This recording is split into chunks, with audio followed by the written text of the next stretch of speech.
सुटका देत आहे. आज रात्री प्रभू सुटका देत आहे वाईट स्वप्नांपासून. तू अनेक रात्र दचकून उठत आहे कारण तुला वाईट स्वप्न पडत आहे आणि त्या स्वप्नामध्ये कधी कधी तू पाहत आहे तुझा अंत झालेला आहे. तू कामाला टवटवून जात आहे परंतु जीवन देणारा दाता महाप्रतापशाली राजा तुला सांगतो माझ्यावर विश्वास ठेव, माझ्यावर विश्वास ठेव. स्वीकार प्रभूचं अलौकिक सामर्थ्य आणि वचनातलं वक्र हो. रे रे रे रे रे रे रे रे शबा तेरी बालबा तेरी शाखा तेरी बालबा रे रे रे शबा तो बोलते आपल्या मुलासाठी जी प्रार्थना तू करत आहे तुझ्या प्रार्थनेचं उत्तर आता तुझ्या समोर आहे, तुझ्या समोर आहे. तुझ्या प्रार्थनेचं उत्तर तुझ्या समोर आहे. रे रे रे शबा रबा तेरी तुझ्या कमरेचं दुखणं यावे सर्व समर्थ देव अनुभव करत आहे. तुझ्या शरीराला अनुभव येत आहे, तुझ्या कमरेला देव स्पर्श करत आहे, तुला बरं करत आहे, बरं करत आहे. येशूच्या नावाने रे रे रे रे रे रे रे शबा रबा रबा से रे शबा तोरो बोसे रे रबा तोरो बोशा का तेरी बालबा. अरे तुझ्या घशामधलं खोकवण, तुझ्या घशामधलं खोकवण जो घशामध्ये तुला त्रास आहे प्रभू यावेळेस जिथं तू आहे तिथं देव त्याचं सामर्थ्य पाठवून तुला बरं करत आहे. मला माहिती आहे तू यावेळेस त्या युट्यूबला मला पाहत आहे आणि ज्यावेळेस तू पाहतोय त्या क्षणाला प्रभू त्याचं आरोग्य तुझ्यामध्ये पाठवत आहे. कारण माझा देव प्रतापशाली देव आहे. बरं हो येशूच्या नावानं, बरं हो येशूच्या नावानं. चालताना तुला दम लागत नाही, उठताना तुला दम लागत नाही, बसताना तुला दम लागत नाही आणि या गोष्टीमुळे तू घाबरून गेलेली व्यक्ती आहेस. परंतु देवाचा हात तुला सांगत आहे मी तुझी कमजोरी काढत आहे, मी तुझं बल, मी तुझी ताकद आहे, मी तुझी ताकद आहे. प्रभूचं आरोग्य स्वीकार. आता तुला नवीन प्रभू सगळं ते करत. Lord, I praise you. Lord, I praise you. तुझ्या व्यवसायात, तुझ्या बिझनेसमध्ये जिथं तुझे आशीर्वाद काढलेले आहेत आज प्रभू तुला अभिवचन देत आहे. मी तुझा पुरवठा आहे, मी तुझा पुरवठा आहे, मी तुझ्यासाठी आशीर्वाद मोकळे करत आहे. त्याची सुरुवात होत आहे. अनेक लोकांना त्याची गरज आहे आणि त्या साक्षी तुम्ही पाठवणारा प्रभूनं सगळे आर्थिक आशीर्वाद मोकळे केले, तुझ्या व्यवसायातले आशीर्वाद मोकळे केले. एक नवं चैतन्य तो लॉकडाऊन पार्टीयाचा विचार करू नको, देवाचा विचार कर ज्याने जग निर्माण केलं आणि तो देव तुझ्यासाठी आशीर्वाद पाठवत आहे. स्वीकार प्रभूचे आशीर्वाद विश्वासानं, स्वीकार प्रभूचे आशीर्वाद विश्वासानं. आणि प्रभू म्हणतो येणाऱ्या दिवसामध्ये मी तुला सगळ्या लोकांमध्ये दाखवेल. तुझा बिझनेस, तुझा व्यवसाय हा सगळ्यांपेक्षा भारी असेल कारण त्यांच्या व्यवसायात येशू नाही, तुझ्या व्यवसायामध्ये येशू आहे, तुझ्या बिझनेसमध्ये येशू आहे आणि त्याला एक फ्लो प्रभू नवीन देत आहे, नव्यानं देत आहे. तो आपल्या विवाहासाठी प्रार्थना करत आहे. तुम्हाला युट्यूब मधून पाहत आहे आणि पहा जे प्रभू तुझ्यासाठी करणार आहे ते अद्भुत आहे आणि त्याची खात्री म्हणून येणाऱ्या दिवसामध्ये तुला जाणवेल जी सर्वोत्तम मागणी तू केली तीच गोष्ट प्रभू तुला पुरवत आहे. हो, तुम्हाला युट्यूब मधून पाहत आहे आणि प्रभू मला सांगत आहे तू अनेक वर्ष तुझं वयाची 35 वर्ष तू अशीच घालवली परंतु प्रभू आता तुला सांगत आहे तुझ्यासाठी एक उत्तम आशीर्वाद मी पाठवणार आहे कारण मी तुझा देव आहे.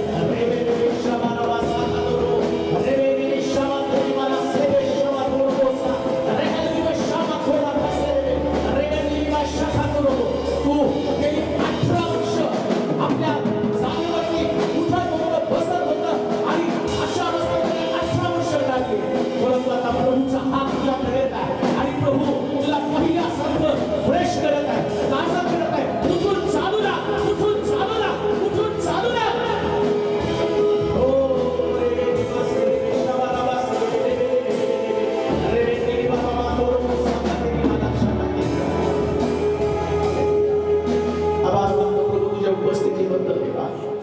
देवाचा आत्मा आमच्यामध्ये पुष्कळ परंतु एक गोष्ट निश्चित आहे देव सगळ्या भारतामध्ये काम करायला सुरुवात केली आहे आणि मोठ्या साक्षी घडवत आहे. प्रभूला गौरव द्या, प्रभूची स्तुती करा. हजारो साक्षी देव या दिवसामध्ये लोकांच्या जीवनामध्ये घडवणार आहे. अशा साक्षीच्या आतापर्यंत आम्ही कधी अनुभवल्या नाही परंतु या साक्षी प्रभू घडवत आहे. त्याला सुरुवात द्या. मोठं काम देव या दिवसामध्ये करत आहे. एक साक्ष आपल्याला ऐकायची. देवानं लॉकडाऊनच्या काळामध्ये करोनानं अनेकांचं जीवन हैराण केलेलं होतं आणि इथं केलेल्या प्रार्थना आणि त्या प्रार्थनेचं उत्तर आपल्याला माहीत पण नसतं की देव कुठं काम करत आहे. तर ते लोक खास तिकडून त्या गावावरून, शेवगाव ना कुठलं, शेवगाववरून या ठिकाणामध्ये आलेत. तर एक साक्ष आपण ऐकणार आहोत. सूरज ब्रदर ती साक्ष सांगतील. ज्या सिस्टर आहेत ज्यांना देवानं त्या कोरोनामधनं, मला वाटते जवळजवळ काहीतरी 16 दिवस ऑक्सिजनवरती होते, व्हेंटिलेटरवरती काहीतरी, आणि म्युकरमायसिस पण झालं होतं, डोळा पण जाणार होता, परंतु देवानंच त्यातनं सगळ्यातनं त्यांना बाहेर काढलं. तर त्या सिस्टर पुढे, परमेश्वराच्या नावाला पुन्हा एकदा धन्यवाद. परमेश्वर अद्भुत कार्य करत आहे आणि आज आपल्यामध्ये ब्रदर वसंत गायकवाड देव टाकळी शेगाव या ठिकाणातून ते आलेले आहेत आणि ते परमेश्वराने त्यांच्या जीवनामध्ये अद्भुत कार्य केलेलं आहे. 1 वर्षापूर्वी ज्यावेळेस करोनाचा मोठा थैमान चालू होता त्यावेळेस त्यांची पत्नी देखील या ठिकाणामध्ये आहे. त्यांना कोरोना झाला होता आणि तो इतका म्हणजे जास्त एक्स्ट्रीम लेवलचा होता की त्यांना श्वासोश्वास पण घेता येत नव्हता आणि 16 दिवस ते ऑक्सिजनवर होते. आणि त्यानंतर परमेश्वराने त्यांना त्यातनं बाहेर काढलं. पण बाहेर काढल्यानंतर त्यानंतर जे म्युकर किंवा जे नवीन त्यानंतर जी बुरशी त्या ठिकाणामध्ये होती ती त्या ठिकाणामध्ये त्यांना डोळ्याला पण त्या ठिकाणामध्ये झाली आणि त्यांचा डोळा देखील पूर्णपणे सुजला होता. आणि मग ते डॉक्टरांकडे गेले. डॉक्टरांकडे गेल्यानंतर त्या ठिकाणामध्ये त्यांना त्यांचा नंबरच त्या ठिकाणामध्ये लागला नाही आणि नंबर लागला नाही म्हणून ते हताश झाले, निराश झाले आणि ते घरी निघून आले. पण त्यांनी एक गोष्ट मात्र सोडली नाही. ते डॉक्टरांबद्दल हताश निराश झाले असतील पण ते परमेश्वराबरोबर हताश आणि निराश झाले नव्हते. त्यांनी घरी आले, त्यांना परमेश्वराचं वचन आठवलं. त्यांनी ताबडतोब पास्टरांना फोन केला आणि मनोज तेलोरे पास्टरांनी त्यांच्यासाठी प्रार्थना केली आणि 2च दिवसामध्ये त्यांचं सर्व म्युकर जे सगळं काही निघून गेलं. जर ते डॉक्टरांसाठी थांबले असते तर डॉक्टरने त्या ठिकाणामध्ये त्यांचा डोळा काढून टाकला असता, कारण ती बुरशी वाढली होती म्हणून. पण त्या ठिकाणामधून निराश होऊन येणं आणि परमेश्वराला फक्त गौरव द्यायचा होता म्हणून बहीण देखील या ठिकाणामध्ये आहे. परमेश्वराने त्यांचा डोळा वाचवला, त्यांना जीवन दिलं आणि अद्भुत कार्य या यूट्यूब चॅनलच्याद्वारे परमेश्वर अनेक लोकांच्या जीवनामध्ये करत आहेत. ते आज या ठिकाणामध्ये शेवगाव त्याच प्रकारे श्रीरामपूर या ठिकाणातून जवळजवळ 40 लोक त्यांच्याबरोबर या ठिकाणामध्ये आलेले आहेत खास भेटण्यासाठी, ही साक्ष सांगण्यासाठी ते या ठिकाणामध्ये उपस्थित आहेत. म्हणून सर्व गौरव आपण परमेश्वराला देणार आहोत. देवावरती भाव ठेवणारे कधी लज्जित आणि फजित होत नाही. बरोबर. मला कोणीतरी एकाने फोन केला आणि सांगितलं की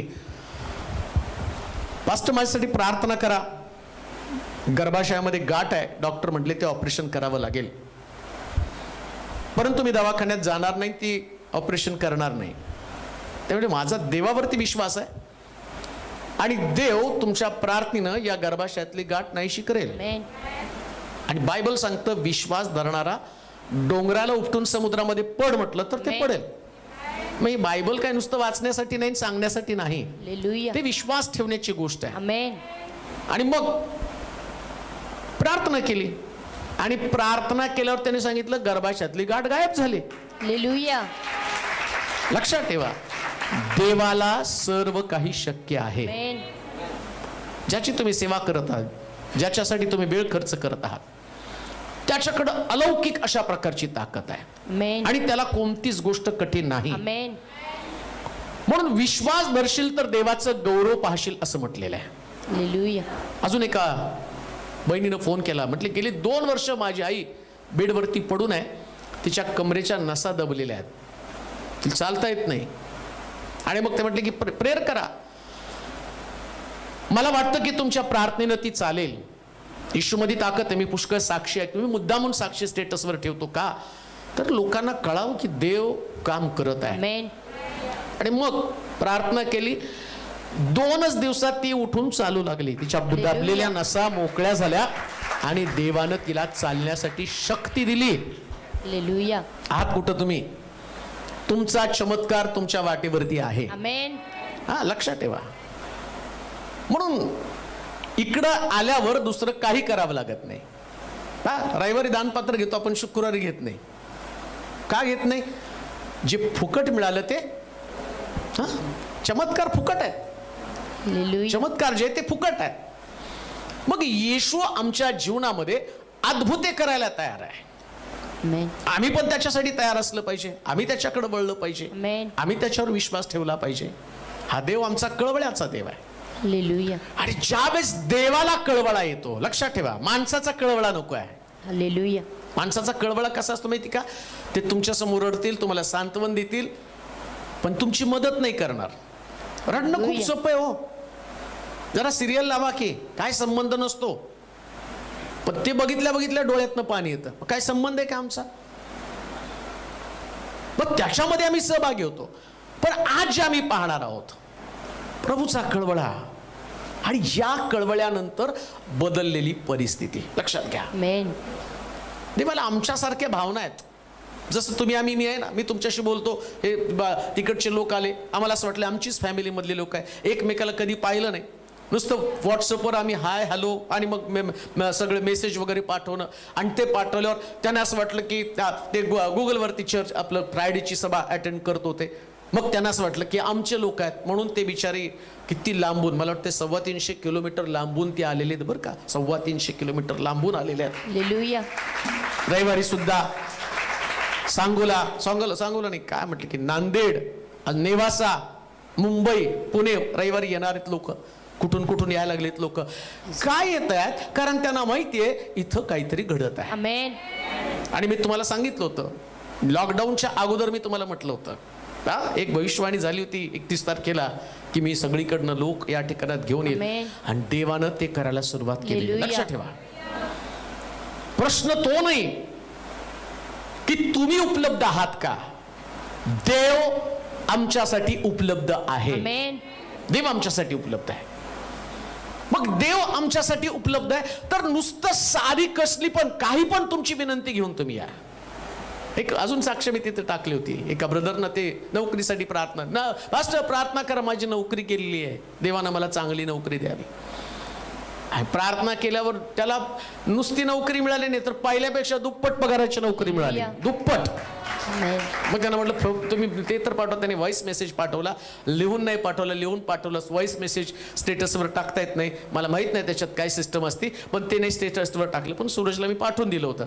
दुप्पट पगाराची नोकरी, पूर्वी जेवढा पगार होता त्याच्या दुप्पट पगार मला मिळाला. लक्षात ठेवा, देवाला असं काहीतरी या जगामध्ये सनसनीखेज करायचं आहे. त्याला दाखवून द्यायचं मी देव आहे, Amen. त्याला दाखवून द्यायचं त्याचं अस्तित्व. Hallelujah. म्हणून तुम्ही तुमच्या प्रश्नाकडे पाहण्याचं स्वरूपच बदलून टाका. Amen. देवाकडे पाहायला सुरुवात कर बरं का. Hallelujah. देवाकडे तुम्ही पाहाल त्यास तुम्हाला दिसेल की देव खूप मोठा आहे. Amen. खूप मोठा, इतका मोठा की तुम्हाला तुमच्या घरात बसणार नाही, तुमच्या बिझनेसमध्ये, तुमच्या व्यवसायात, तुमच्या शेतीमध्ये त्याचं मोठेपण, ज्या दिवशी तुम्हाला त्याचं मोठेपण कळेल ना, आणि त्या दिवशी तुम्हाला वाटेल की आता काहीतरी होणार आहे. एक मुलीची आपण साक्ष दाखवली की, आणि ती मुलगी चालायला लागली, एवढे लोक ते मुंबईहून निघालेत, आम्हाला पण चालायचं आहे, आम्हाला पण चालायचं आहे. निश्चित देव करेल, Amen. निश्चित देव करेल. देवाचं कामच ते आहे, त्यालाच देव म्हटलेलं आहे. Hallelujah. देव म्हणजे इथं आम्ही पाहतो की इथं कुठली मूर्ती नाही. Hallelujah. इथं आल्यावर तुम्हाला काय द्यायचं नाही का, देव म्हणजे त्याला द्यावं लागत नाही, देव म्हणजे देतो. Hallelujah. हे घेव झालं. त्यास आम्ही देवाला काहीतरी देतो, त्यात देव नाही, तो घेव आहे. पण इथं खरा देव आहे, Amen. कारण हा खरं देतो. प्रियानो, Hallelujah. लेकर देतो. कित्येक लोकांच्या साक्षी मी ऐकून हैराण आहे. 4 वर्ष आमच्या महिला कुठं जाऊन आल्या, परवा किती खराडीला जाऊन आल्या. 4 वर्ष लेकरू नव्हतं, 4 वर्ष लेकरू नव्हतं, ते जाऊन आले. मग तिथं प्रार्थना केली आणि सांगितलं तुम्ही साक्ष द्यायला येणार आहे. आणि अद्भुत रीतीने देवानं त्यांना लेकरू 4 वर्षानंतर दिलं. Hallelujah. मग आता तिथं मी गेलो का? कोणी गेलो? देवाला काम करायचंय. Amen.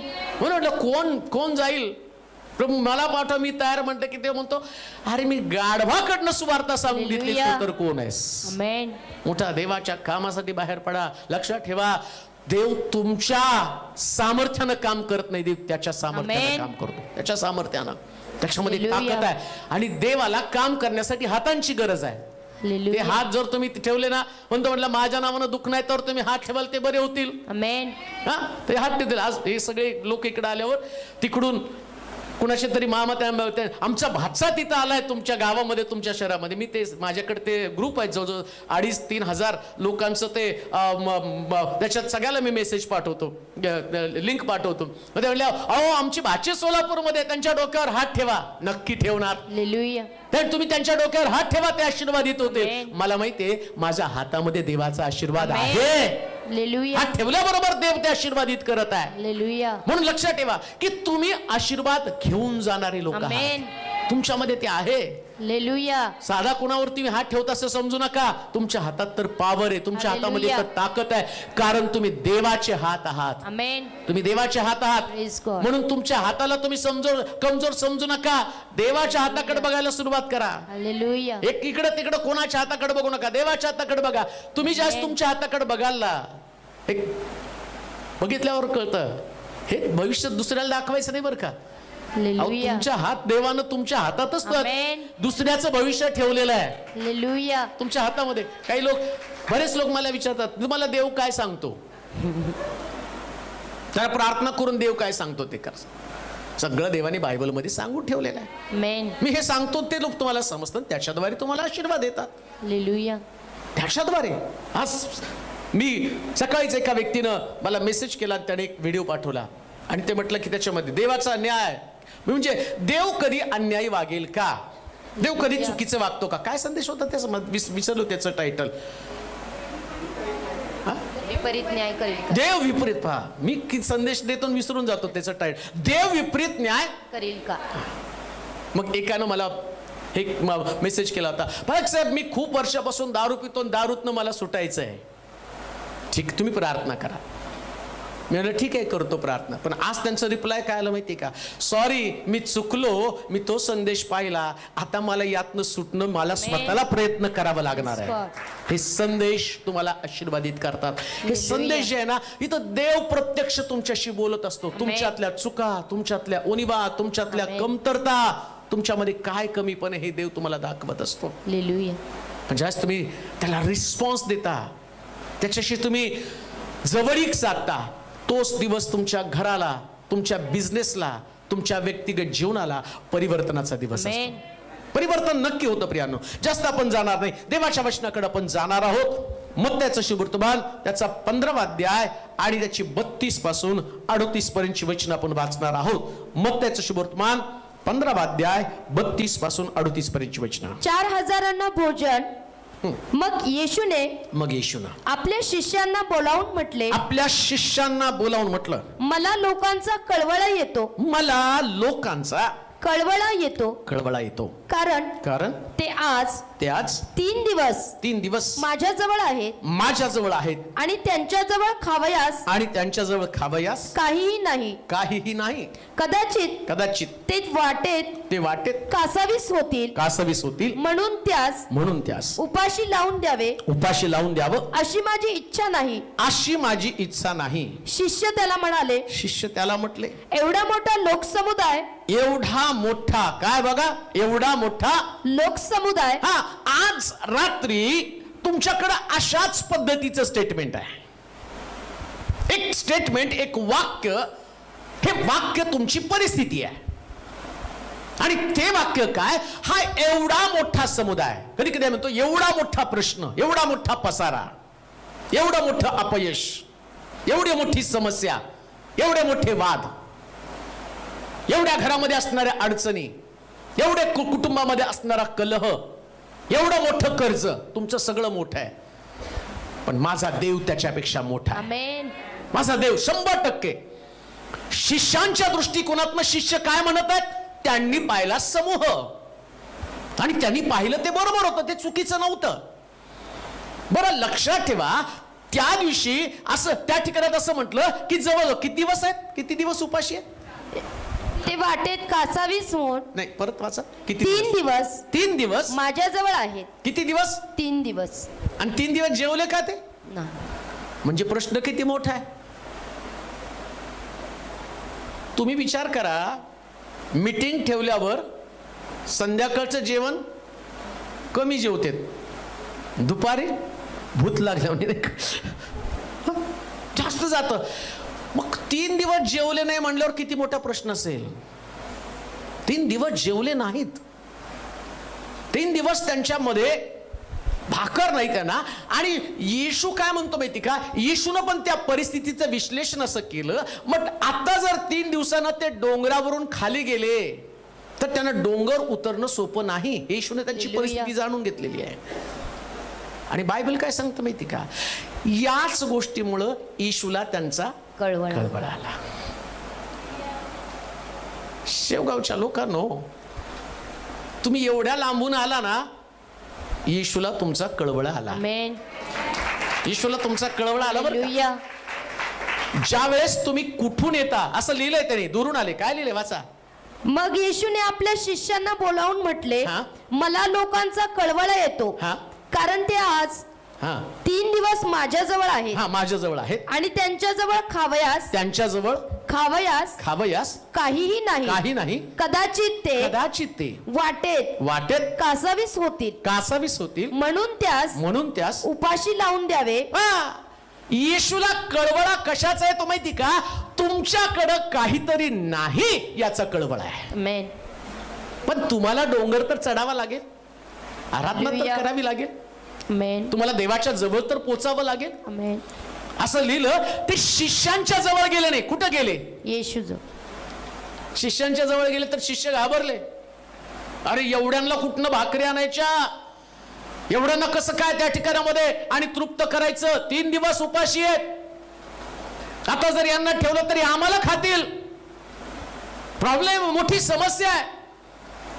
माणूस माणसाचा प्रश्न सोडू शकत नाही, पण निर्माणकर्त्याला निर्मितीचं प्रत्येक रहस्य माहितीये. याचा पुरवठा कसा करावा हा फक्त निर्माणकर्त्याला माहिती आहे. म्हणून एक गोष्ट ध्यानात ठेवा, ज्या वेळेस तुम्ही प्रभूच्या जवळ येताना, प्रभूच्या जवळ आल्यावर देव प्रत्येकाची बारकाईने तपासणी करतो. तुमची अस्वस्थता, कशामुळे तुम्ही अस्वस्थ आहात. तुम्हाला कदाचित प्रश्न माहित नसतील, तुमच्या शेजाऱ्याला माहित नसेल, पण देवाला माहिती प्रश्न. देवाला माहिती प्रश्न. मला आठवतं की ज्यावेळेस मी आणि असंच शेवटी प्रार्थना चालू होती आणि प्रार्थना चालू असताना ते डोंगरे ब्रदरनी रेकॉर्डिंग घेतलं, युट्यूबला टाकलं आणि ते म्हटले नाही आपण प्रत्येक वेळेस टाकायचं. त्यांनी म्हटले मी करू का ते भविष्यवाण्या करता, कुणाचं प्रगटीकरण होतं करू. म्हटलं करा. आणि मग ते चालू होतं, प्रगटीकरण चालू होतं. आणि तेवढ्यामध्ये तिथं ती बहीण बसलेली होती आणि तिला कितीतरी दिवस हालचाल करता येत नव्हती, पण ती जागेवरती बसून बसलेली होती. आणि त्यास देव मला बोलला की देव तिला स्पर्श करत आहे आणि पवित्र आत्म्याच. ती म्हणते तसं म्हटल्याबरोबर एकदम गरम अग्नी माझ्यावरती उतरून आला आणि त्याच ठिकाणातनं माझ्यातनं काहीतरी बाहेर गेलं आणि एवढ्या वर्षानंतर मी उठून चालू लागले. मला जाणवलं की देव काम करत आहे. देवाला तुमची परिस्थिती ठाऊक आहे. तुम्ही काय आहात, तुमच्या मधल्या समस्या काय आहे, तुमची अडचण काय आहे. लक्षात ठेवा, आता मी इथं बोलतो, हा युट्यूबचा संदेश आता नाही जाणार, 3 आठवड्यांनी 4 आठवड्यांनी जाणार, कारण आता 3 संदेश वेटिंग आहेत. पण देवाला हे पण माहिती 4 आठवड्याने कोण बघणार आहे आणि त्या व्यक्तीची गरज काय आहे. म्हणून म्हटलं देवाला तुमची परिस्थिती. म्हटलं त्याने किती दिवसाचं वाचावर, ते आज 3 दिवस माझ्याजवळ आहे. किती दिवस? 3 दिवस. म्हणजे देवाला 3 आठवड्यानंतर पण माहिती, 3 दिवसानंतर पण माहिती आहे. ते आताच घडायला पाहिजे असं का नाही. प्रभू तुमच्या प्रश्नावरती बारीक नजर ठेवणार, बारीक नजर ठेवण्यावर का देव.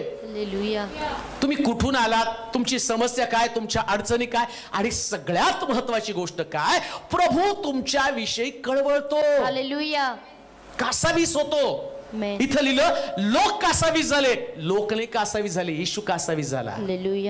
खरंच लोक कासावीस झाले असते तर ते घरी गेले असते. पण येशूला तर वाटत होतं की 3 दिवसानंतर त्यांची अवस्था काय. तुमच्या लक्षात येतं का किती दिवस तुम्ही त्रासामध्ये, हे प्रभूला ठाऊक आहे. किती दिवस तुम्ही प्रश्नाशी लढत आहात, किती दिवस तुम्ही अडचणीचा सामना करत आहात, किती दिवस तुमच्या घरामध्ये दारिद्र्य, किती दिवस तुमच्या लेकरांचे प्रश्न तुमच्या समोर आहे. मला आठवतं एका बहिणीने प्रार्थना करायला सांगितली, मास्टर माझा मुलगा इतका दारूबाज व्यसनी झालेला आहे आणि तो घरामध्ये आल्यावर गोंधळ घालतो आणि अस्वस्थ आहे. आम्ही रात्रंदिवस त्याला कंटाळून गेलोय, कसं त्याचं जीवन व्हायचं. एवढ्या साक्षी ऐकल्या. प्रार्थना करा माझ्या मुलासाठी, त्यानं त्यातनं बाहेर पडावं. देवाला माहिती तुमची परिस्थिती, तुमच्या घरातली अशांती, तुमच्या कुटुंबामध्ये असणारी वाताहत, तुमच्या परिवारामधल्या असणाऱ्या समस्या त्याला ठाऊक आहे. देवाचे प्रिय लोक, माझा देव हा विश्वासू देव आहे. आमेन. तो देव तुमची परिस्थिती पाहतो. सांगायला आनंद वाटतो. प्रार्थना केली आणि त्यांचा परवा मेसेज आला, आज 6 महिने झाला माझा मुलगा व्यसनातनं बाहेर आला आणि प्रभूने त्याचं जीवन बदलून टाकलं. देवाला तुमचा कळवळा आहे. हालेलुया. माझा देव हा कळवळ्याचा देव आहे. माझा देव आणि तुमच्या प्रश्नाशी त्याला आणि तुमच्या प्रश्नाशी त्याला जाणीव आहे आणि तुमच्या प्रश्नाशी तो निगडीत असणारा देव आहे. तो बाकीच्या लोकांसारखा नाही. तुमच्या प्रश्नाचं मला काय घेणं आहे? तुम्ही कुठून आला, तुम्ही कुठं जाणार आहात, किती दिवस तुम्ही देवाच्या मार्गामध्ये चालत आहात, ही प्रत्येक गोष्ट त्याला माहिती आहे. आणि असं लिहिलं, प्रभूला त्याचा कळवळा आला. पुढे काय घडलं? पहिला मुद्दा मी तुम्हाला सांगणार आहे. ज्यास देवाला कळवळा येतो त्यास काय होतं वाचूया. मग येशूने आपल्या शिष्यांना बोलावून म्हटलं, मला लोकांचा कळवळा येतो कारण ते आज 3 दिवस माझ्याजवळ आहेत आणि त्यांच्याजवळ खावयास काहीच नाही. कदाचित ते वाटेत कासावीस होतील म्हणून त्यास उपाशी लावून द्यावं अशी माझी इच्छा नाही. शिष्य त्याला म्हणाले, एवढा मोठा लोकसमुदाय तृप्त होईल इतक्या भाकरी आम्हाजवळ रानात कोठून असणार. येशूने विचारलं, त्यांना विचारले, तुमच्याजवळ किती भाकरी आहेत? ते म्हणाले 7 व काही लहान मासे. मग त्याने लोकसमुदायास जमिनीवर बसावयास सांगितले. नंतर त्याने त्या 7 भाकरी व मासे घेऊन उपकार स्तुती केली. त्या मोडून शिष्यांना दिल्या आणि शिष्यांनी लोकसमुदायाला दिल्या. मग ते सर्व जेवून तृप्त झाले आणि त्यांनी उरलेल्या तुकड्यांच्या 7 पाट्या भरून घेतल्या. जेवणारे 4000 पुरुष होते. जेवणारे किती होते? 4000 पुरुष. आता स्टेटमेंट बघा यांचं. आणि येशूनं या शिष्यांना बायबल मधले सगळ्या गोष्टी समजावून सांगितल्या 3.5 वर्षाच्या ट्रेनिंग मध्ये. बायबल कॉलेज 3.5 वर्षाचं का असतं? कारण 3.5 वर्ष येशूनं त्यांना शिकवलं. BTH अमक तमक. माझं नाही झालं सोडा. 3.5 वर्षाचं ट्रेनिंग. आता 3.5 वर्षाच्या ट्रेनिंग मध्ये याने पाहिलं, रानात येशू आहे आणि रानात इस्रायल लोक होते. ऐका, आता हे लोक किती आहेत? 4000. किती आहेत? 4000 पुरुष. आणि रानात किती होते? 6 लाख. 30 लाखापेक्षा अधिक. बर का, 30 लाखापेक्षा अधिक. तिथं फक्त पुरुषांची संख्या त्या काळापासून फक्त पुरुष प्रधान संस्कृती, फक्त पुरुषच मोजले जात होते, बायका मोजल्या जात नव्हत्या, बायका गृहीत धरल्या जात नव्हत्या. का? कारण त्यांनी फळ यांना चारलं होतं, त्याच्यामुळे संतापलं ते. पण जो 30 लाख, आता 30 लाख लोकांना 40 वर्ष देवानं पुरवलं. हालेलुया. रानामध्ये. आणि आता डोंगरावर किती लोक आहेत? 4000. आणि किती दिवस आहेत? 3 दिवस. मग येशूचं शिक्षण देऊन फायदा झाला काय? यांना 3.5 वर्ष हे टीचिंग दिलं आणि शिष्य काय म्हणतात की एवढ्या लोकांना रानात भाकरी आणायची कुठून? अरे थोडासा विश्वास ठेवला असताना. हालेलुया.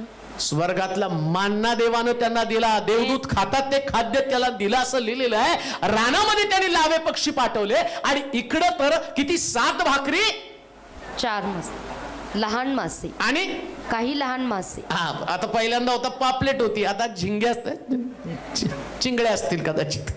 कारण पहिल्यांदा 5 भाकरी 2 मासे, मोठे होते मासे.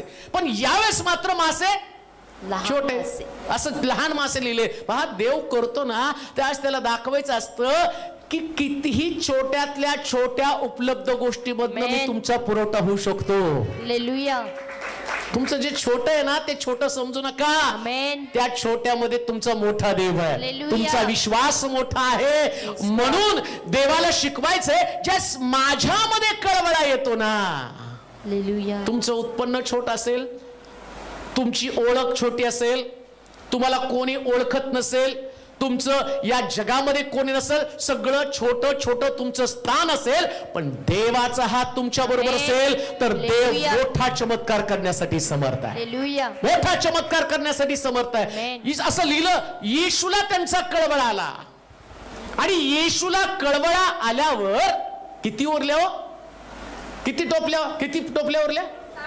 7 टोपल्या भरून घेतल्या. म्हणजे ज्यास परमेश्वर तुमच्या बाबतीमध्ये कळवळतो ना, त्यास तुमच्याकडे पुरवठा असतो. देवाचा कळवळा. आहात कुठं तुम्ही? देवाच्या मंदिरात तुम्ही किती वेळा आला, किती वेळा गेला? समजा तुम्ही एक दिवस आला, दुसऱ्या दिवशी आलाच नाही, कशाला देव कळवळतो? त्याने बारीक नजर तुमच्यावरती ठेवलेली. एक रविवार आला, दुसऱ्या रविवारी म्हटलं चला चमत्कार घडत नाही. आता येशू ही गोष्ट पहिल्या दिवसापासून करू शकला असता. रानामध्ये इस्रायल लोकांना त्यानं देऊन बघितलं. रोज खाऊन ते मटण खाऊन कंटाळा आला. आता ओकारी यायला लागली. नाही सॉरी, आधी काय म्हटलं ते, मटण खाऊन कंटाळले. मग आता कांदा भेंडी ते आठवायला लागलं. मग इकडं देवानं आता मात्र फॉर्म्युला बदलला. तो म्हटला आता यांना चांगली भूक लागू दे. मग तसंच तुमचा प्रश्न जास्त वाढल्याशिवाय देव सोडवत नाही. त्याच्यासाठी तुम्हाला चक्रा पण मारायला होतो. आणि ज्यावेळेस तुम्ही चक्रा मारत राहता त्यास प्रभूला तुमचा कळवळा येतो. प्रभूला तुमचा कळवळा येतो. हताश निराश न होता देवाच्या घराकडे तुमची पावलं त्याच्या जवळ जाण्यासाठी तुम्ही उत्सुक असलं पाहिजे. कोणत्याही परिस्थितीमध्ये माघार घेऊ नका. ज्या दिवशी देवाला तुमचा कळवळा येतो ना, त्या दिवशी तुमचा पुरवठा वाढतो. प्रियानो, तुमचा पुरवठा वाढणार आहे. आज रात्री मी एक गोष्ट 100% तुम्हाला सांगतो. ब्रदर, तुमच्या अडलेत ना पैसे, देव तुमचा पुरवठा, तुमचं सगळं मोकळं होणार आहे 100%. मला आठवतं त्यांनी सांगितलं होतं की माझे कारखान्यात पैसे अडकलेले आहेत आणि तुम्ही प्रार्थना करा. आणि प्रार्थना केल्यावर त्यांनी सांगितलं की 40 मिळाले. किती मिळाले पाहिजे? 50,000. पहिलं प्रार्थना केल्या त्यांना 50,000 मिळाले. परवा एकाने सांगितलं माझी खूप मोठी रक्कम अडकली आणि परत साहेब प्रार्थना करा. ठीक आहे, मला काय प्रार्थना तर करायची, थोडं मला तिथं त्या माणसाला फोन करून सांगायचं याला द्या. माझं काम प्रार्थना करणं, देव काम करतो. आणि प्रार्थना इकडे केली आणि तिकडे देवाने त्या माणसाला हलवलं आणि त्यांनी 40,000 रुपयाला पाठवून दिले. देवाला सर्व काही शक्य आहे. प्रिया, देव तुमचा पुरवठा. फक्त तुम्ही काय केलं पाहिजे? आज ती बिचारी व्यक्ती एवढ्या लांबून आली, 350 किलोमीटर लांबून. मग प्रभूला कळवळा येणार नाही का? 100% मी सांगतो, तुमचे आशीर्वाद रिलीज पुरवठा तुमचा होणार आहे. आणि हे करण्यासाठी माझा देव समर्थ आहे. हे करण्यासाठी माझा देव समर्थ आहे. आता तुम्ही येणार होता ह्याच्यासाठी मी उपदेश नाही तयार केला. मला माहित पण होतं तुम्ही येणार आहे. तुम्ही कोण येणार आहे, किती जण येणार आहे, मला वाटलं कोणीतरी एक ब्रदर येणार आहे. पण नंतर मला कळालं की जवळजवळ 30-40 लोक त्या ठिकाणात येत आहे. आणि त्या 30-40 मध्ये तुम्ही, पण देवाला माहिती आहे तुम्ही येणार आहे. त्याने संदेश तयार करून ठेवला का? त्याला दाखवायचं की मी तुझा पुरवठा आहे, मी या गोष्टी घडवून आणणार आहे. म्हणून ते परमेश्वराला कळवळा येणार अशा प्रकारचं तुम्हाला वर्तन करावं लागणार आहे. देवाला कळवळा आला पाहिजे. 3 दिवस हे उपाशी आहेत. 3 दिवस यांचं लक्ष फक्त माझ्या वचनाकडे लागलेलं आहे. 3 दिवस ते त्यांनी आणि भुकेचं चकार शब्द सुद्धा काढला नाही. एक सुद्धा म्हटलं नाही मला भूक लागली. एकानं सुद्धा कुरकुर केली नाही. एकाने सुद्धा तक्रार केली नाही. एक सुद्धा त्या ठिकाणामध्ये म्हणत नाही की काय झालं, आम्ही 3 दिवस इथं आहोत. पण एक सुद्धा व्यक्ती डोंगरावरून खाली गेला नाही. एक सुद्धा व्यक्ती. किती कळवळा आमचा प्रभू ह्या सगळी परिस्थिती पाहतो. म्हणून देवाच्या घरात जाल ना, त्या सारं लक्ष त्याच्याकडे, प्रभूच्या वचनाकडे, देवाच्या सानिध्याकडे. इकडे तिकडे कुठंच लक्ष लावू नका, फक्त प्रभूकडे लक्ष लावा. आणि ज्यावेळेस तुमचं कॉन्सन्ट्रेशन, तुमचे प्रश्न तुमच्याकडे आहेत, याला भूक लागलेली आहे पण त्यांचं लक्ष पोटाकडे नाही, ते म्हणतात प्रभू तू बोल, घरी गेल्यावर जेवणारच आहे, घरी गेल्यावर भाकर खाणारच आहे, पण आता जे तू देणार आहे ना, याच्यानं माझा आत्मा ताजातवाना होणार आहे. एक गोष्ट देण्यात ठेवा, ज्या आत्मिक गोष्टीकडे लक्ष लावतात ना, देव त्यांच्या दैहिक गरजा पूर्ण करण्यासाठी सुद्धा समर्थ आहे. आत्मिक गरजांकडे लक्ष लावा. तिथं तुम्ही जसं या लोकांनी तिथं पाहिलं, म्हणून जे लोक आत्मिक जीवन जगतात त्यांच्याकडे प्रश्न आहे, त्यांच्याकडे रोग आहे, त्यांच्याकडे आजारपण आहे, त्यांच्याकडे कर्ज आहे, त्यांच्याकडे फार मोठे मोठे प्रश्न आहेत, पण तरी सुद्धा ते प्रार्थना करायला कमी करत नाही. तरी सुद्धा त्यांचं प्रार्थनेचं जीवन कमजोर नाही. आज कोणतरी सुभेदार आहेत. सुभेदार कोण? सुभेदार हा सुभेदार मेजर मेजर हा. तरी सुद्धा ते आले का नाही एवढ्या लांबून? कशासाठी? लक्ष तिथं लागलेलं आहे. लक्ष तिथं लागलेलं आहे. तुमचं लक्ष तिथं लागू द्या. जिथून तुमच्या संबंधानं कळवळा येणार आहे. आपली जागा, आपलं स्थान, या सगळ्याला सोडलं पाहिजे. कशाला? प्रभूकडे तुमचं लक्ष लागणं गरजेचं आहे. तिथं कळवळा आला आणि ते बहुगुणित झाले. आता अजून एक वचन वाचूया. योएलचं पुस्तक 2 अध्याय 18 आणि 19 वचन. पटकन वाचा. 4 मुद्दे आहेत परंतु होणार नाही. वाचूया. तेव्हा परमेश्वरानं आपल्या देशांविषयी ईर्ष्या धरली. तो आपल्या लोकांविषयी कळवळला. परमेश्वरानं आपल्या लोकांची विनवणी ऐकून म्हटलं, पहा मी तुम्हास धान्य नवा द्राक्षरस व तेल पाठवून देतो. देवाला जर कळवळा आला तर देव तुमच्या घरामध्ये धान्य पाठवतो. कशाला धान्याची काळजी करता? हालेलुया. परिस्थिती कशी का असे ना, पण बायबल काय सांगतं? देव त्याच्या लोकांविषयी कळवळला. आमेन. देवाला कळवळा आला पाहिजे. आता हे लोक पाप करत होते, देवाच्या विरोधात बंड करत होते आणि त्याच्यामुळे त्यांच्याकडे दारिद्र्य आलं. त्याच्यामुळे त्यांच्या घरामध्ये धान्य नव्हतं. त्यांच्यामुळे त्यांच्या घरात द्राक्षरस नव्हता. द्राक्षरस म्हणजे आनंद आहे. हालेलुया. धान्य म्हणजे समृद्धी आहे. आमेन. आणि तेल म्हणजे रेलचेल आहे. आमेन. समृद्धी आणि रेलचेल मध्ये फरक आहे. धान्य असतं म्हणजे तुम्ही पोटभर खाऊ शकता. म्हणजे तेल असतं ना, त्यास तुमच्याकडे रेलचेल म्हणजे तळून मळून खातात. आम्ही म्हणतो नाही का, काय त्यांची मजा, काय रेलचेल चालली नुसती तळून मळून. आणि काही लोक त्यांच्या घरात भरपूर आहे बर का. ते म्हणतात आम्ही उपाशी तर मरू शकत नाही, घरामध्ये मसाला आणि भाकरी आहे म्हणजे पुरवठा आहे. तेल आहे म्हटलं तर तुम्ही म्हणतात तळून मळून. हालेलुया. ज्या दिवशी देवाला तुमचा कळवळा येतो ना, त्या दिवशी तुमच्या घरामध्ये आनंदाची रेलचेल, समृद्धीची रेलचेल, तुमच्या घरातला पुरवठा हा सर्वोत्तम पुरवठा असणार. त्याच्यासाठी देवाला कळवळा आला पाहिजे. मग देवाला कसा कळवळा येतो? बायबल सांगतं ते लोक पुन्हा देवाकडे वळले. पुन्हा देवाचा धावा करणं गरजेचं आहे. हालेलुया. गरिबीमध्ये, उपासमारीमध्ये, चणचणीमध्ये राहू नका. प्रभूला कळवळा येणारं कृत्य करा. किती काळ राहणार तुम्ही दारिद्र्यामध्ये? किती काळ तुम्ही हतबल जीवन जगणार आहात? किती काळ तुम्ही समृद्धीपासून वंचित राहणार आहात? किती काळ तुम्ही अशा प्रकारचं एक टाकलेलं त्यागाचं जीवन जगणार? तुम्हाला नाही वाटत का तुमच्या देवाची समृद्धी तुमच्याकडे यावी? बायबल तर सांगतं तो सगळं काही माझं आहे म्हणतो. झाडं, झुडपं, नद्या, नाले, पर्वत, डोंगर सगळ्या गोष्टी माझ्या आहेत. ज्या त्याच्या आहेत त्या तुम्हाला द्यायला पाहिजे. त्याच्यावरती तुमचा हक्क आहे. तुम्हाला त्या मिळाल्या पाहिजेत. कान देऊ नये का? देवाला जगातली सगळ्यात भारी गोष्ट तुम्हाला द्यायची. आमेन. सगळ्यात भारी बर का? हालेलुया.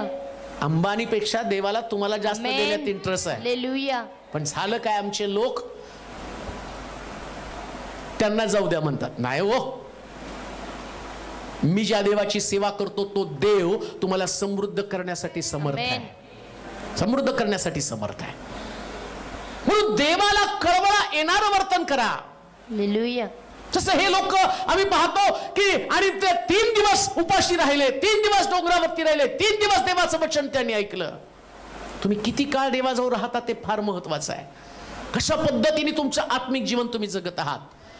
मित्र असं म्हणेल, जो प्रार्थनेचं जीवन जगतो, जो नीतीचं जीवन जगतो, जो देवाच्या मंदिराला महत्व देतो, तो जगात कधीच गरीब राहू शकत नाही. कधीच नाही बर का? हालेलुया. कधीच नाही. हालेलुया. ज्यास तुम्ही गरीब आहात ना, याचा अर्थ तुम्ही कुठेतरी चुकलेले आहात. तुम्ही कधीच नाही गरीब राहू शकत. दावीद म्हणतो त्यानं मला धुळीतनं काढून राजगादीवरती बसवलेलं आहे. धुळीतनं काढून राजगादीवरती बसवलं. अहो तुमची जागा मोठी जागा आहे. तुमची जागा कुठली कोपऱ्यातली जागा नाही. तुमची जागा सर्वोत्तम अशा प्रकारची जागा आहे. तुमचं घर समृद्ध असावं, तुमच्या कुटुंबामध्ये बरकत असावी, तुमची लेकरं समृद्ध असावी, तुमच्या घरातल्या प्रत्येक व्यक्तीकडे सगळ्यात चांगलं असावं असं देवाची इच्छा आहे. कारण देवाला त्याच्या लोकांकडे पाहिल्यावर कळवळा येतो, अरे किती गरीबाचं जीवन जगत आहे. याला असं लिहिलंय, ते लोक चुकल्यावर देवालाच वाईट वाटलं असं लिहिलंय तिथं. वाचा बरं. तेव्हा परमेश्वरानं आपल्या देशांविषयी ईर्ष्या धरली, तो आपल्या लोकांविषयी कळवळला. का? कारण त्यांची बेकारी, कारण त्यांच्या घरामध्ये पुरवठा नाही, त्यांच्या घरामध्ये समृद्धी नाही, त्यांच्या घरामध्ये धान्य नाही, त्यांच्या घरामध्ये तेल नाही, त्यांची लेकरं समस्येमध्ये, त्यांचं कुटुंब समस्येमध्ये, त्यांच्या घरामध्ये तणाव आहे. आणि प्रभूला हे पाहिल्याबरोबर देवाला त्याच्याविषयी ईर्ष्या वाटली. अजून एक गोष्ट सांगतो, देव त्याच्या लोकांविषयी ईर्ष्यावान आहे. आमेन. ईर्ष्या म्हणजे काय समजतं का तुम्हाला? देवाला वाटतं माझे लोक गरीब आणि जे माझे लोक नाहीत ते श्रीमंत. येते का लक्षात? जे लोक माझी स्तुती करत नाही, आराधना करत नाही, मंदिरामध्ये येत नाही आणि ते लोक श्रीमंत आणि माझे लोक गरीब. मग पाठवलं कोणी ही गरिबी? योबाच्या बाबतीमध्ये आम्ही पाहतो, देवानं त्याचं संरक्षण काढल्याबरोबर त्याच्याकडे गरिबी आली, सगळं चोरीला गेलं, त्याच्यामध्ये रोग व्याधी विकार आले आणि मग परमेश्वरानं त्यांना त्याची भेट घेतल्यावर बायबल सांगतं देवानं सगळं त्याला दुप्पट दिलं. म्हणजे ज्यावेळेस देव त्याचा हात तुमच्यावरून काढतो त्यावेळेस आमच्याकडे प्रश्न येतात, पण देवानं हात काढला आणि देवालाच वाईट वाटलं. अरे माझे लोक समस्येमध्ये. आज रात्री गोष्ट मी तुम्हाला सांगतो, तुमची समस्या ही देवाचा कळवळा आहे. तुमची समस्या देवाचा कळवळा आहे. तुमच्याकडे काय नाही. तुम्ही रडू नका, तुम्ही रडू नका. तुम्ही रडला तर त्याच्यातनं काही साध्य होणार नाही, पण ज्या दिवशी प्रभूला तुमच्याविषयी वाईट वाटेल त्याला कळवळा येईल. देवाचा कळवळा तुमची परिस्थिती बदलण्यासाठी कारणीभूत ठरतो असं लिहिलंय त्या ठिकाणामध्ये. एक शेवटचं वचन वाचूया, मत्तयाचं शुभवर्तमान त्याचा 14वा अध्याय आणि त्याचं 14 वचन. मग त्याने बाहेर येऊन मोठा लोकसमुदाय पाहिला, तेव्हा त्यांचा त्याला कळवळा आला. कळवळा आल्यावर काय घडलं बघा.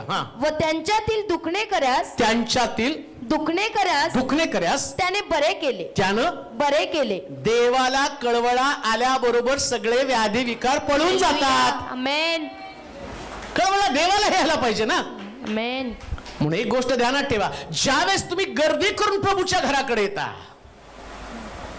तसं आज हे 40 लोक गर्दी करून आले, चला जाऊया. हालेलुया. त्याने नाही विचार केला किती लांब आहे, त्यांना एक माहिती होतं आम्हाला तिथं जायचंय. आमेन. आणि त्यांचा विश्वास होता आम्ही तिथून गेल्यावर काहीतरी घडणार आहे, 100% घडणार आहे. हालेलुया. कारण देवाला कळवळा आलाय. हालेलुया. लेकरं बाळ, छोटी छोटे लेकरं बाळ घेऊन सगळे वयस्कर लोक, कुणाला चालता येत नाही, कुणाला कसं आहे, पण तरी सुद्धा ते म्हटले आम्ही निघताना विचार केला कसं जायचं. मग आम्ही म्हटलं गाडी केली, परंतु त्या गाडीमध्ये निघता एवढी गाडी भरली की शेवटी त्या जेंट्स लोकांना उभं राहून, आम्ही 4 लोक उभं राहून आले का, सगळेजण म्हटले आम्हाला यायचं. ज्यास गर्दी होती त्याच देवाला कळवळा येतो. तुम्ही गर्दी करता त्याच तिथं नेमकं कळवळा येतो. आणि आज रात्री मी तुम्हाला 100% सांगतो, देव कळवळला म्हणजे रोग निवारण होणार, सुटका मिळणारच आहे, व्याधी विकार नष्ट होणारच आहे. कारण परमेश्वराचं लक्ष प्रत्येकावरती आहे की कशा पद्धतीने तुम्ही येत आहात, तुमचं आणि तुमचा येण्याचा उद्देश काय, तुमचं ध्येय काय. असा तो कठोर देव नाही, तो तमाशा बघणारा, तमाशा करणारा देव नाही. तर त्याला वाटतं माझे लोक माझ्यासाठी, माझ्या दर्शनाविषयी उत्सुक आहे, माझे लोक आणि माझ्यासाठी भुकेले तहानलेले, तर मी त्यांना तृप्त करेल, मी त्यांना बरं करेल. शास्त्र सांगतं की त्या दिवशी लोकांनी गर्दी केली आणि परमेश्वराला त्यांचा कळवळा आला. लक्षात ठेवा, ज्या दिवशी चर्चेस मध्ये गर्दी होती, ज्या दिवशी चर्चेस मध्ये लोक देवाच्या आणि भजनासाठी, आराधनेसाठी, प्रार्थनेसाठी एकत्र येतात, त्या दिवशी चर्च मध्ये चमत्कार व्हायला सुरुवात होणार आहे. त्या दिवशी चर्च मध्ये आणि रोग निवारण व्हायला सुरुवात होणार आहे. कारण शास्त्र सांगतं की देवाला गर्दीचा कळवळा आला. जर चर्चेस भरले नाही तर प्रभूला कधीच कळवळा येणार नाही. त्याला माहिती की हे लोक कधीच माझ्या विसाव्यात येणार नाही. तुम्हाला माहिती का, शब्बाताचा दुसरा अर्थ विसावा. हालेलुया. शब्बाताचा दुसरा अर्थ विसावा. ज्यावेळेस लोक विसाव्याच्या दिवशी देवाच्या घरात नसतात अहो कष्टी भाराक्रांत जोनो तुम्ही सर्वजण म्हणजे मी तुम्हाला विसावा देईल. पण नेमकं लोक शब्दाच्या दिवशी विसाव्याला जात नाही. मग प्रभूला कसा कळवळा येईल? त्याला वाटतं त्याने इथे येऊन विश्रांती घ्यावी. विश्रांती घ्यावी म्हणजे झोपू नये.